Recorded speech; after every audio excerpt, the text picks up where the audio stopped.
Ladies and gentlemen, welcome back to the show. I try to help people not destroy their finances, don't destroy your life. I like the small things in life, a cigar every now and then, a cup of coffee. On this channel, I try to pretty much teach people that living a boring life sometimes is the best life.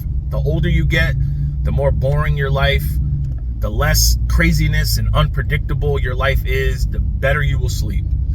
Do you know there's a lot of countries that will not allow you in their damn country if you have felonies or if you've been in trouble? I've seen people turned away at the border at Canada. I've seen people not be allowed in Italy. When I went to Italy, they were in the customs room with a sad look on their face because I'm sure there were some issues that they had. And I also try to tell people, you will become a millionaire. I'm telling you, just going to work, keeping no car payments, investing the right way. And being a great investor is having a budget, is knowing your finances, not being cheap. There's a difference between being cheap and being frugal. Cheap is you try to stick people with the dinner bill. Frugal and living with a budget is you don't eat out every day. You save up and you pick days you go out to eat and you cook at home. And another way to be frugal is my wealth exploded once I got rid of car payments. Showing signs of stress, Jessica Caldwell of Edmond says borrowers are feeling the pinch. So people that are kind of in the middle of their loan, they may be hitting the point where cost of living has gotten to them and they can no longer make these payments. And that's happening at a record level. 6.6% of vehicle owners with subprime loans were at least 60 days past due on payments. Those loans coming with higher interest rates for buyers with limited income or credit scores. To make ends meet, more Americans are opting for longer repayment plans. In 2024, a record 66% of new cars were financed for 72 months or longer. People that on average. That is crazy. People are feeling it right now. People are really feeling the pinch of those car payments. You know, the average car payment in 2025 is like $700 and something. Just imagine you got rid of that car payment. My wealth literally exploded when I got rid of that car payment. Because here's the thing, when you have car payments, every month that bill comes around. People with car payments usually pay higher insurance. People with car payments usually are allocating their money to other things than investments or wealth building tools. You see, a lot of these cars out here now, they're made to keep you poor. The prices, the average car now, I think it's like $40-something thousand. People are signing up for the next 6.5 years of their life making car payments. That's 6.5 years. That simple swipe of the pen. That simple sign here, sign the odometer statement, sign the contract, sign here, sign for the warranty. Financing that, you're signing away 6.5 years of your life. You don't know what could happen in 6.5 years. A lot of things can happen. You could have a medical emergency. Your family could be growing. You could lose your job. So what I try to do is tell people, I'm telling you, that car you're driving, I just went over 114,000 miles on my truck, paid off. I had a buddy in the car the other day. He goes, wow, man, you got a lot of miles on this truck. It's almost time for a new car. Why? You know, knock on wood, this truck has been very reliable to me. I take care of my truck. Oil changes, fluids, maintenance. If I get a check engine light, I bring it to the mechanic and fix it. And people automatically think the newer your car is, the less problems you're gonna have. That's not necessarily true. I've had cars brand new off the dealer floor that gave me problems. I had a check engine light on Audis, BMWs, Honda Accords. I've had check engine lights on brand new cars. I never forget, I bought a brand new Jeep and I went to Canton, Ohio to the Football Hall of Fame. And I got a check engine light and my air conditioning stopped working. I didn't even have 500 miles on that car. I said, you know what? I'm gonna take a road trip. What's the best way to break in this Jeep? Take it on a road trip. and do highway miles on it, break it in, and then when I get to 1,000 miles, I'll do the first oil change. On the way there, my air conditioner stopped working. A lot of these cars you're driving now, whatever car you got, is just as safe as a lot of the newer cars out. People can have all the technology in the world, and a lot of the accidents come from human error.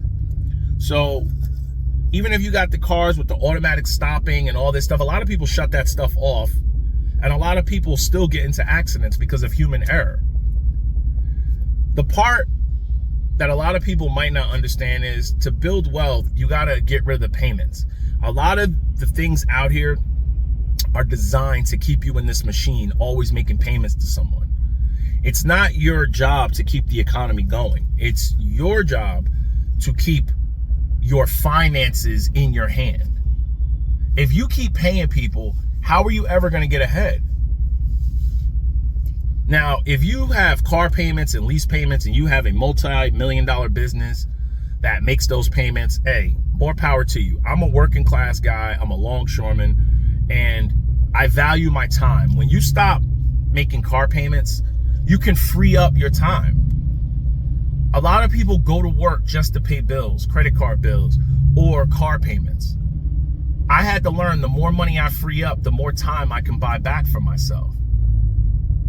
You see, a lot of people think it's just investing. That's a key point, but the first point is having money in your pocket. The more money you save with car payments and credit cards, the more money you'll have to put towards your future. If you want to get into real estate, if you want to, if you want to buy a bigger home for your family, a better neighborhood. I love cars, but I'm never going to have a car payment again. If I cannot pay for that car in full, I'm not buying it. And when you finally get the money where you can buy these expensive cars, you don't want them, because you start to say, listen, $50,000. I've done it before. Drop $50,000, $60,000, $70,000 on sports cars. I love them. And then I go, wait a minute. The car's fun, but now, I'm nervous that someone's going to park next to me and dent the car. So if I ever get into another project, sports car or a track car, it's going to be a straight beater on the outside, and I'm going to work on the motor, and it's going to be a fun car where I'm not stressing if I go to a grocery store. I got to park it 2 miles away, and there's always that one person that's going to park next to you. I'm telling you. There's always going to be that one person that trolls you, and they're going to park a piece of crap next to you and then take a photo of it. So when you get rid of these car payments, your wealth will explode. I'm telling you, your wealth will literally explode. It's so much distractions out here. Social media, Instagram, Facebook, of people showing their cars, flexing with their cars. You don't make it, you're not making it if you don't got a Maserati. If you're not, your goal is to get a Bugatti or a Koenigsegg. A lot of people don't talk about the maintenance on a lot of these cars. A lot of these maintenances on these cars. I have a buddy, and he needed brakes on his Durango RT. The brake pads and rotors, were like $2,000. I think just on the front. Needed brake pads and rotors. $2,000. And not only is he stressing himself out about the brake pads and rotors, he's got to put $2,000 out for it. He's stressing himself out that not only does he have to put out $2,000, he's got a $1,100 a month car payment. So right there, he spent $3,100 in 1 month on his car. That's crazy. Do you know what I could do with $3,100? $3,100 is a dope trip somewhere. $3,100, you can book a nice trip to like Fort Lauderdale. You can go to Miami. You can go to Savannah, Georgia. $3,100, you can book a trip to DR. You can book a trip to Mexico somewhere. That's a nice flight and a stay for like 4 or 5 days. $3,100. Now, that $3,100 that month, he still has to live. He still got to eat. He still got to pay car insurance. Once I realized to free up money, I got more money to start living life. When you start freeing up a lot of this money, you can go to work and not have the stress of, you know what, I got to eat this crap at the job because I got this car payment coming up. Believe it or not, when jobs know you don't have a lot of bills and overhead, I'm telling you, people might not understand this. Jobs and bosses know who are paycheck to paycheck and who they can crap on. If they know your finances are intact, you go to work, you do your job, a lot of times jobs won't try to hit you with a lot of this crazy crap. Like, you got to do this, you got to do that, because you have options. You know what? I don't got to eat this crap. I'm not paycheck to paycheck. I don't have to take this toxic boss anymore. I don't have to take this toxic person. I'm gonna shop around for a different job. I have skills. I'm gonna shop my services around. I'm gonna go to a place where they actually appreciate me because I'm not worried about my car payments. Yo, people are literally handcuffed to their cars. And you know what? You live a stress-free life, man. I live a very stress-free life with this pickup truck.